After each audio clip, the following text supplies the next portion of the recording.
Long queues at banking halls and ATMs are returning as the cash shortage in Nigeria deepens. This has occurred despite the Supreme Court's ruling, which permits the use of the old 200, 500 and 1,000 Naira notes until the end of the year. The court decision overturned the Naira redesign policy, which intended to limit the use of the old notes. Before the Supreme Court ruling, President Muhammadu Buhari announced the temporary acceptance of old 200 Naira notes to alleviate the difficulties caused by this policy. However, the cash shortage has become worse since the court's decision. Reports suggest that some banks are dispensing old notes but refusing to accept the deposits of same. Additionally, a large number of traders are refusing to accept the old notes, creating uncertainty and perpetuating the impact of the lack of cash on the informal sector. This situation has caused significant challenges for Nigerians, and it is vital to address the root cause of the cash shortage to ensure a stable economy. I am Kemini Amano, and you're welcome to The Square. Joining our gathering today are Victor Olojo. He's president of the Association of Mobile Money and Bank Agents of Nigeria. We also have Yusuf Abdullahi. He's assistant secretary and member of the board of trustees of the Association of Point of Sale Users in Nigeria. He's joining us from Abuja. Mukhtar Mohammed is a financial analyst and CEO of Ashare Dynamic Solutions. He's based here in Lagos, Nigeria. Gentlemen, you're welcome to the Square. Thank you. Well, I'll start with Yusuf, you'd have to mute, but let me start off with Mukhtar. Mukhtar, talk to us about why you think this cash crunch has deepened despite the Supreme Court's ruling. It's simple. Most Nigerians have returned their old Naira notes, and what we have in circulation is like 30% of what Nigerians returned to the CBN. So we have about 70% mopped up by the CBN. So definitely we are having cash shortage. From the data, today is about 20 trillion is being lost daily in this economy as a result of the cash shortage that we have in the country. So it's what the CBN told us before is actually what is playing out. They actually told us that it's not the amount we give that will be given back. That means if you deposit 10,000, what it means now is that you are getting 3,000, and so it has widened the scarcity gap, and so I think that's where we are. And you know that Nigerian informal sector is largely driven by cash. And so it's a big problem on the hands. And yet, though mopping up of cash is a means of controlling inflation, especially in an inflationary economy like what we have now. But then with a Nigerian side where we have informal sector largely driven by cash, then the CBN will need to look outside the box to create a balance. Very well. I'd want us, inflation and cash. Indeed, I want us to look at some of those macroeconomic indicators in a bit. But let me move on to Victor now. Victor, your association was even roped in along the line in this entire transition. Talk to us about why you think we are where we are today.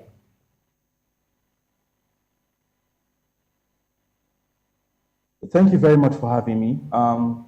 Yes, in responding to your question, the reason why we are where we are today is clearly part of the ineptitude of the CBN. I mean, let's call a spade a spade. I mean, poor planning, poor preparation, very novel idea.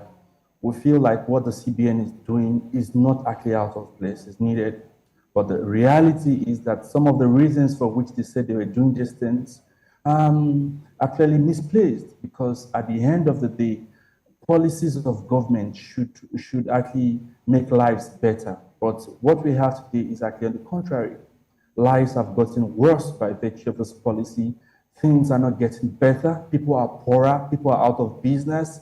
People are finding it difficult to make ends meet. They can feed, all because of these policies. So it's very clear. There's a thing of miscalculation, poor planning on the part of the central bank. That is what it is today. As we speak right now, the situation hasn't gotten better. It's a case of counteractive policies from government. I mean, non-clarity of what these policies are. I mean, but, everybody's just saying this, saying that. And right now, many Nigerians are caught in between inefficiencies of government agencies. Thank you. Very well. Yusuf, talk to us about how this is changing the POS business. What has been the impact? Welcome. Well done for having me here. This policy of cashless policy is making an impact to our members, because our members are losing job, and the main reason why we create our association is we need to empower youth. If you see youth, they are not getting jobs, but with this helping of this POS, they are getting job.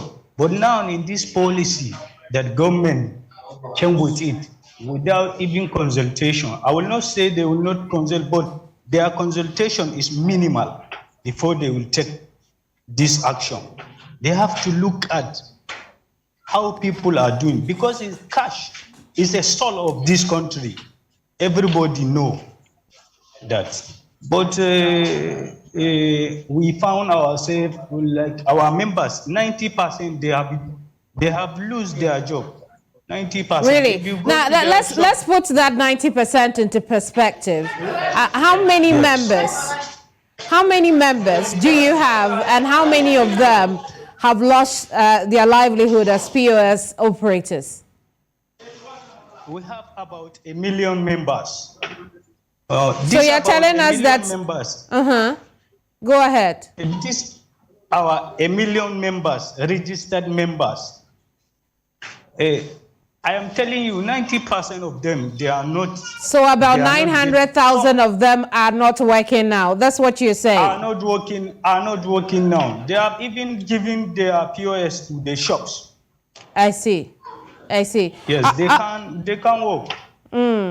I'll come back to you again. We'll talk about how you operate and how that has changed over the last few months since the implementation of, over the last several months, more than just a few, on the implementation of the redesign policy. But let me come back to Mukhtar. Mukhtar, you talk about the fact that it's because there is no cash in the system. That would make a lot of meaning if we roll back to before March 2nd. Right now, we know that there is a ruling that allows that we should use the old notes, 200, 500, and 1,000, alongside the new ones, and even the lower denomination. And so where do we begin to reconcile the fact that we have that ruling, we have the lower denomination, we have whatever amount the central bank was able to print, and yet we do not have hard cash in the system? Well, we put that on the doorstep of the CBN, also on the federal government. Remember, initially, before the Supreme Court judgment, when they said the status quo should be maintained, the president came on national television to say that 200 Naira note and the new 200 Naira note can work hand in hand. At that time, people celebrated it, but if you follow the trend, immediately the president made that announcement, the new 200 Naira notes seems to be no more in circulation. And secondly, the Supreme Court finally gave the judgment and said the 1,000 and the 500 and the old 200 Naira note must work hand in hand till the end of December 2023. Now, this is the challenge. The CBN have directed bank to pay the old Naira note. But in the area of collecting of the old Naira note, that's what people seem to understand, is that you have to fill a form on the CBN portal, in turn get a clearance for the CBN portal before you are able to pay that old Naira note into your bank account. And so even if the bank was the one that gave you that old Naira note, you still have to go back to the CBN portal. That's why I see a lot of Nigerians are not accepting to collect an old Naira note because of the processes they have to go in case they have to return the old Naira note into the banking hall. So definitely, it's the CBN still trying to create a bottleneck despite the Supreme Court judgment. I see. I'd ask you the same question, Victor. What do you think is at play here?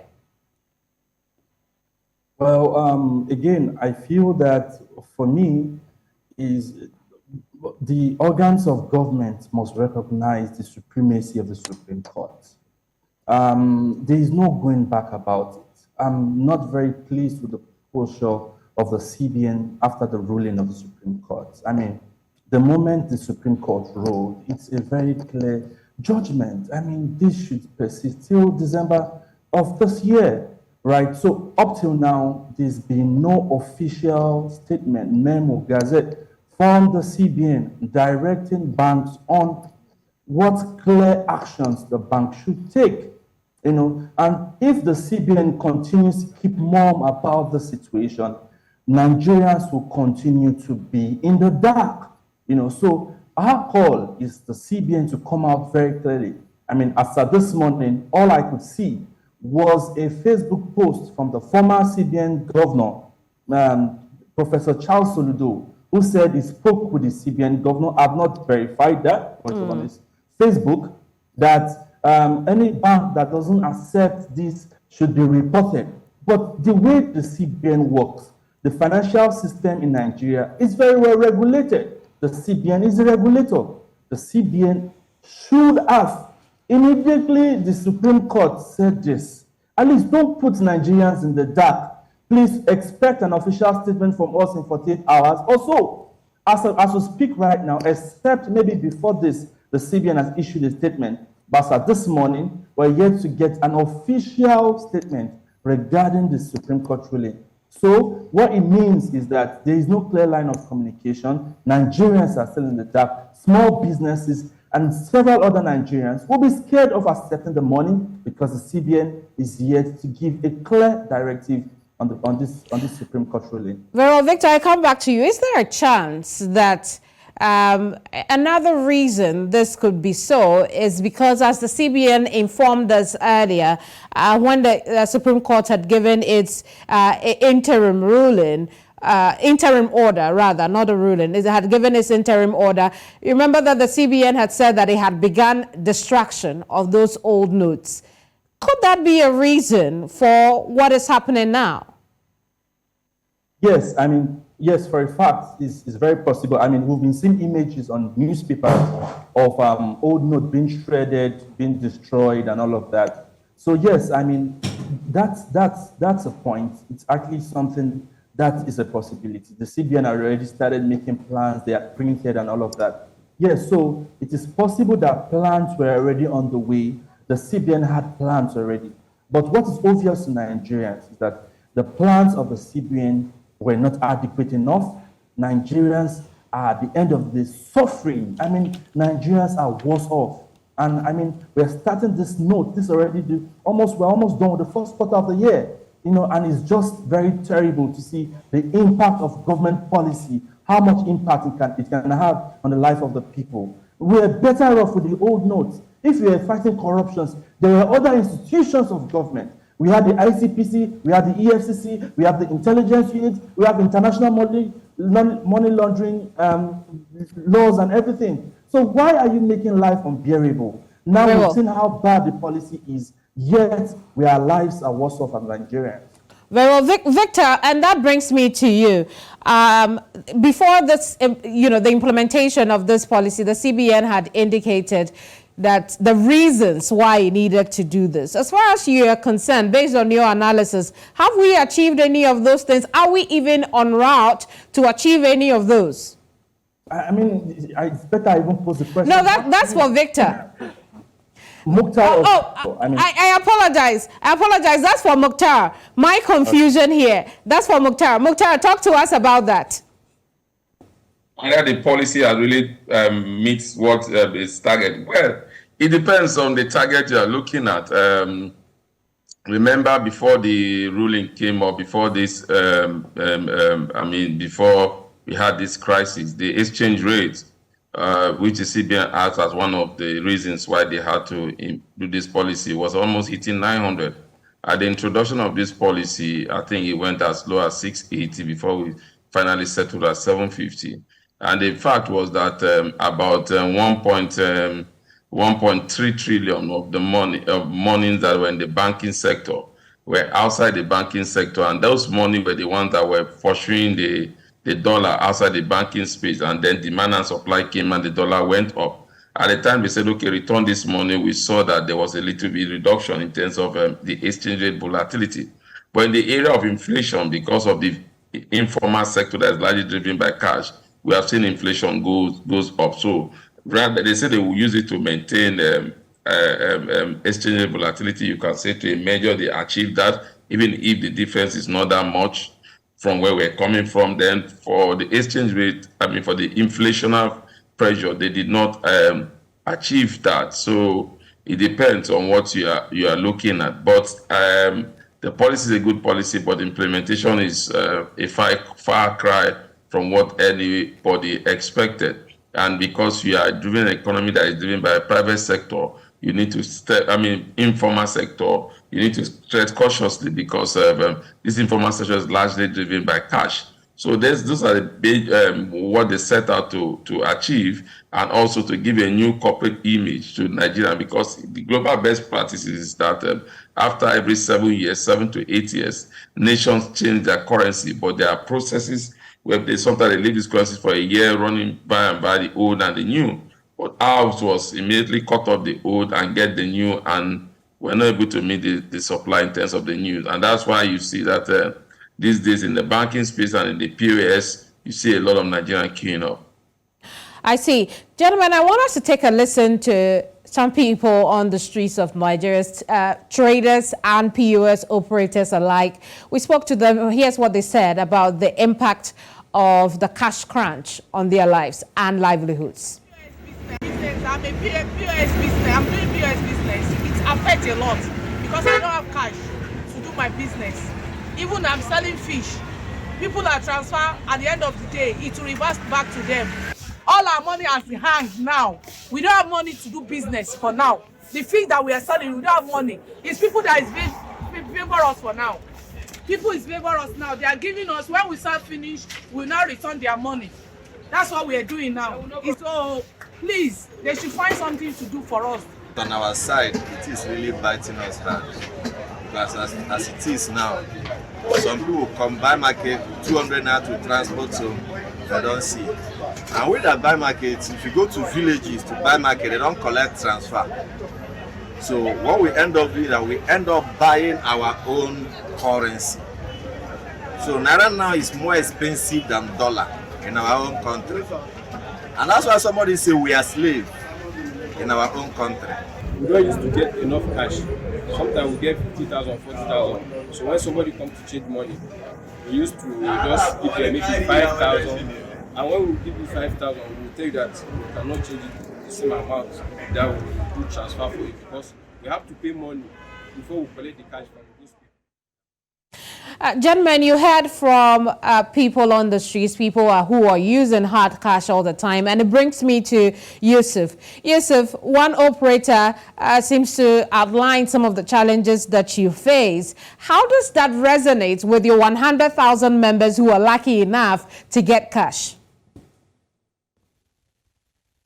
Yes, Jamimi, this issue of redesign actually is affecting many people. If you want to get cash now, you have to do two things. Either you go to the bank or you go to the filling station. And this cash, you have to buy it. And once you come to buy it, and they will not give you enough money, they will just give you a little. Maybe they will give you 100,000 naira. Or they will give you 80,000 naira. You have to buy that 80,000 naira, 100,000 naira. Or if you want to go to the bank, you have to pay 35% or 25%. And this one too, you have to know somebody before they give you this money. And it's really affecting us. more especially we in POS business. Very well. So let's put it on the straight and clear, Yusuf. Before the crunch, before the cash shortage, when you went to the bank, how much did you get your money for? Did you have to buy at all? Have to buy at all. They will give you whatever you like. Well, I think we lost Yusuf there, unfortunately. When Yusuf returns on our connection. Hello. Yeah, Yusuf, you're still there. Great. Now, so talk to us about this. Before the cash crash policy, if you go to bank, like me, if I want to go to bank, withdraw, early in the morning, I will withdraw 500,000, 1 million, and I will keep my business clean. But now, I don't have even 20,000 naira, they will not give me. Last time I went to the bank, they gave me 50 naira, which is, they say is from CBN. That 50 naira is, you cannot even, they give me 20,000. I think I have even 5,000, only 5,000 is clear. All the other one is damages. I see. I want us to talk about how much you're buying it now. Because one of the concerns that has been raised has to do with the charges you charge the public for the cash you provide. Why have the charges soared so much? How much are you buying it that is making you transfer so much to the public? Kemimi, let me tell you, before you go to you have cash. You have to suffer. Now, if I want to get cash I will go to filling station. I have to bribe the filling station man. After all, I have to, I told you 100,000 naira, we are going to buy it. 180,000 naira, I am going to buy it 100,000 naira. Because this 20 naira is their interest. So how can I come and do the business? What we are doing, we are not overcharging people. I see videos are trending in the social media. Someone goes to the POS user and the POS user said 5,000, 10,000 or like so on. This is not true at all. Our members, they are not charging much. What we are charging is, yes. So how have the charges changed? Previously, you were charging in the hundreds. Now you're charging in the thousands. Explain that to us. How have the charges changed? Before this crash, 1,000 naira, we have to charge you 50 naira. Or some agent, they are charging 100 naira. But now, 1,000 naira, we have to charge you 150 naira. Because the financial institution too, they will take their own, and we too, we are getting our own. Before, if we say we can charge 100 like before, even our money, even our capital will not reach us. I see. That is why we are charging, but we are not charging more. I don't know, maybe all our registered members, they are not charging well. We are giving them regulations that you have to charge like this or like this. We are not charging much. Very well. Yusuf, one recently issue I found in Kaduna is that when you want to withdraw 5,000 naira, you have to give them 1,000 naira. I went there and I rectified the problem, and they are now doing good. Very well. Victor, I'm going to come to you with the same concerns. What's your take on that? Yes, in all sincerity, it's actually very disturbing. And I mean, for every problem, there's a root cause. I think everything still boils down to scarcity of Naira notes, and that needs to be attended to. These are just manifestation of the core problems. And it goes back to the CBN. Things must be done to fix the economy. Things must be done to make cash available. It's very clear the CBN has a clear agenda. And we hope they would be able to read through the lines and read through the reality of what Nigerians are going through. Like Mukhtar said, Nigeria still remains a cash-dominant economy, especially for the informal sector, right? The CBN has an agenda to push cashless economy, to push alternative to cash. How reliable are those alternatives? I mean, I'm happy Nigerians, you went outside, your members were able to get the views of Nigerians. I mean, everybody who spoke wasn't happy. Everybody who spoke complained about how difficult things have become. Their banking apps are not working. They make transfers, the transfers are not going. And now the CBN wants virtually all Nigerians to go digital. And all they are saying is strengthen the digital framework, strengthen the digital architecture. And when we come back, I want us to when we come back, I want us to look at that digital framework, and we'll look at what the future holds if this persists. In fact, for how long the Nigerian economy could hold under these circumstances. You're watching The Square. We'll be right back. Welcome back to Village Square Africa. Today we are continuing our coverage of the Naira scarcity in Nigeria. With me are Victor Olojo, Yusuf Abdullahi, and Mukhtar Mohammed. And let's take the conversation to Mukhtar now. Mukhtar, we've talked about a number of things. We've looked at whether or not this is improving the economy as said. But let's talk about the implications as seen from the vox pop that we played earlier and what we have seen in our own lives. Can the center continue to hold, and for how long for the Nigerian economy if this persists? The economy is already stretched. I don't think it's holding. I think it's the people that are holding. The economy is already, remember before now, we even have microeconomic instability in terms of our inflation rate, in terms of our productivity, in terms of even our sector by sector, what they've been able to contribute to the GDP, that has been very poor. So coupled with what we are experiencing now, the fact that the center is holding is because the people are holding, and the people are who makes the economy. And once there's a level at which they could hold to, like Yusuf rightly, he said about. He said the PS guy said about 90% of their people are no more working. So about 1 million. So you have 900,000 people already without job in the informal sector, that's the largest employer of labor in Nigeria. So you can see that also is adding to the unemployment rate that already have in the country.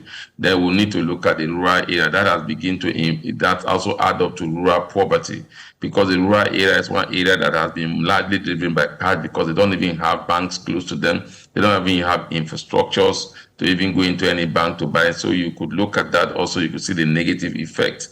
And for how long we can hold, I think as it stands now, Nigerians are losing their patience. They are not really holding again. They are frustrated. And unfortunately, the government seems to be very adamant in meeting the needs of Nigeria, even with the Supreme Court judgment. So definitely when we see those inflationary figures from Nigerian Bureau of Statistics, even if we have a problem with the way they measure inflation, we'll still see those negativity in those reports. And also, we mustn't forget that a lot of businesses also are shut down. Those that are not even POS business, they are shut down because lack of patronage by Nigerians. Because some of these businesses, when you go there, you want to buy something, they have to increase the money because you have to use their POS. So definitely these are all challenges that is going to have a big negative effect on the Nigerian economy, which is already having.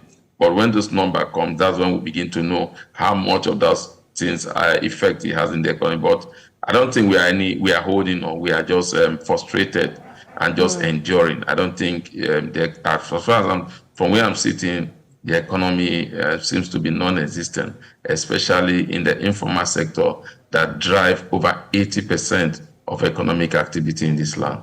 I see, Victor, you talked about, creating the digital platform and empowering and enabling the digital platform to be able to augment the situation. Let's talk about mobile money. In countries like Ghana and Kenya, there is cross-platform transactions, there is intra-platform transactions.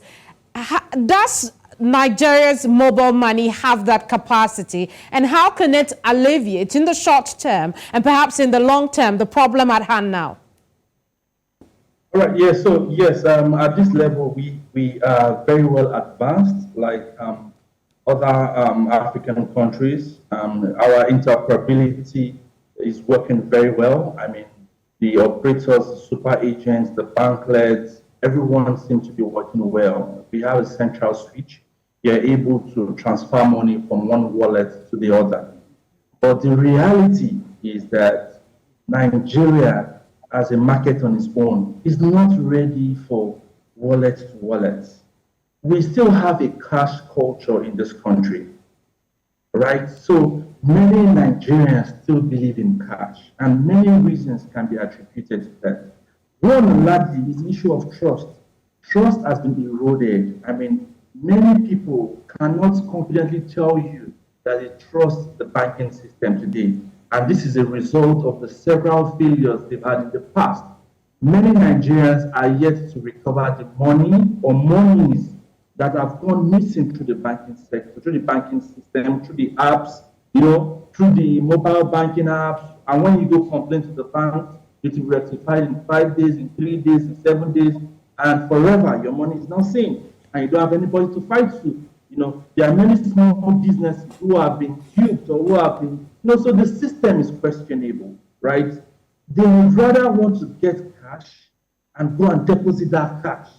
But again, this whole thing has made it a bit better in the sense that many small businesses, many Nigerians have actually opted to open bank accounts. Many Nigerians have gone to the virtual banks. I mean, the likes of the digital wallet and all of that. Many Nigerians have embraced. But are they using? Have you seen any improvement in the use of mobile money, which would work at the informal level? Well, it will take a while. That's the reality. It will take a while. So the fact is, adoption is another thing entirely. You can have a technology, but are people embracing that technology? There are a number of factors that need to come in place first before adoption. Yes, so the CBN is saying there's Naira. What is the adoption rate of Naira? Are people embracing Naira? Right. So the people in the market today, we have this technology. Are those traders, are they using it? No, the adoption is poor, and we can attribute many reasons to it. So there's a whole lot that needs to be done in ensuring that adoption comes up first. Very well. And part of it is strengthening the IT infrastructure. Let there be trust. When I log into my app, let it go. When I send money, it should be fast. It shouldn't be hanging. My money should not be missing while doing transactions. So many of these things need to be put in place. But for now, that must ensure that more advocacy is done to help drive adoption. Mukhtar, I want you. Indeed, Mukhtar, I want you to take a quick bite out of that. I mean, if there is indeed, go ahead. He has hit the nail on the head. I think the major challenge is infrastructure. The CBN, I felt they should have done what is done in developed nations. They would have come with the bank and think how they can build a bigger infrastructure, because what you have before was about 10 to 20 million Nigerians using the digital platform, but now what you have is about 70 to 80 million at the same time trying to use the same digital platform. So that's why you have the downtime. I think what the CBN should have done, coming with this cashless policy, they would have talked with the bank. You could say they have tried to have the POS terminals. They've tried to have the telecom communication also become a payment system. They have also come up with their own payment system, which I think is wrong. They are the regulators. They should not be involved in payment system. They are supposed to give license for people to be involved in payment systems. So, and then encourage the FinTech company. What is done in the developed world, like in America, it is a particular brand of transfer that is run by Bank of America. And in that, every other bank can also use that platform, which we call sharing. But in Nigeria, we don't see banks share their infrastructure, especially their IT infrastructure. And that's one thing they need to look at. You could say, okay, you have given the money agent, money agents, maybe telecom communication company to become a payment system.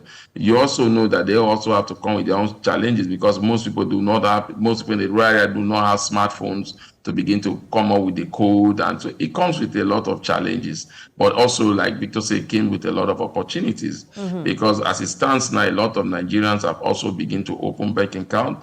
It's creating businesses for people now, especially the fintech sector.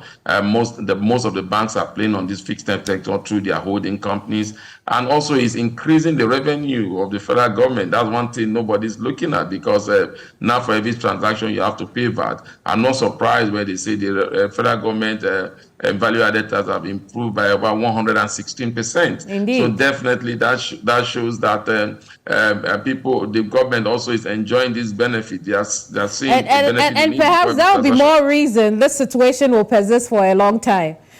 But well, it's also not only the government that are enjoying it. Even the bank's bottom line with the non-interest profit of the bank, also you could see this play out in the bottom line.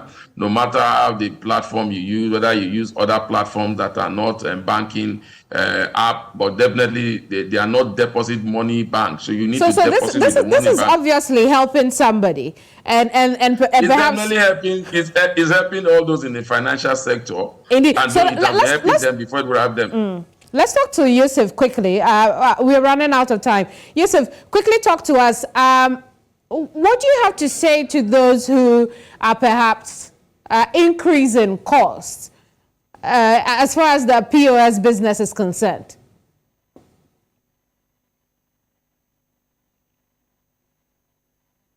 Well, Yusuf, you're muted. We cannot hear you. While you're on mute, I'll quickly move on to...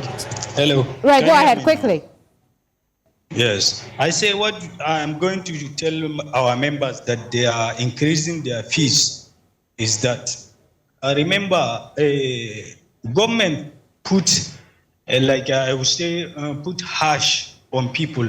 How can you are among a masses, and you just put a hash life to somebody? Please and please, our members, they consider how people are going. Them too, they are going to this bank. They are seeing how life is miserable for a common Nigerians. Indeed. For him to go and look for the cash.